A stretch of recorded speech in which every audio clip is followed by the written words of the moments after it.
ბეჭედი ხელიდან გაუსხლტად. ბეჭედი ჩასრიალდა ყინულიანი ოკეანისკენ. სიძის მეგობარი, გამოშიგნაკრავებული გელა უკან გაყვა ბეჭდს, სრიალ-სრიალით. მისრიალებს ბეჭედი, მისრიალებს გელა. ბეჭედი, გელა, ბეჭედი, გელა. გელა განწირული მისდევდა ბეჭედს, რომელიც თავის მანქანაზე ძვირი ღირდა. ეს ალალზე ყლე, ისე თავგანწირვით მისდევდა ბეჭედს, თითქოს თავისი ნაყიდი იყო.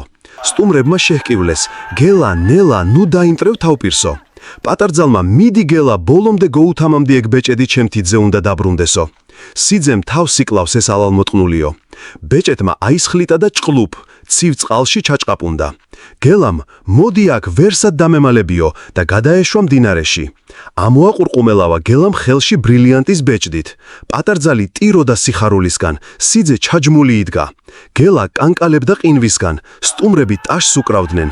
რამოდენიმე წამით მაინც იყო გმირის სტატუსით ეს ცხოვრებისგან დაბეჭავებული, მერე კი არსაიდან ზვიგენმა შეჭამა. ხრამ-ხრუმ, მპუ, კათ.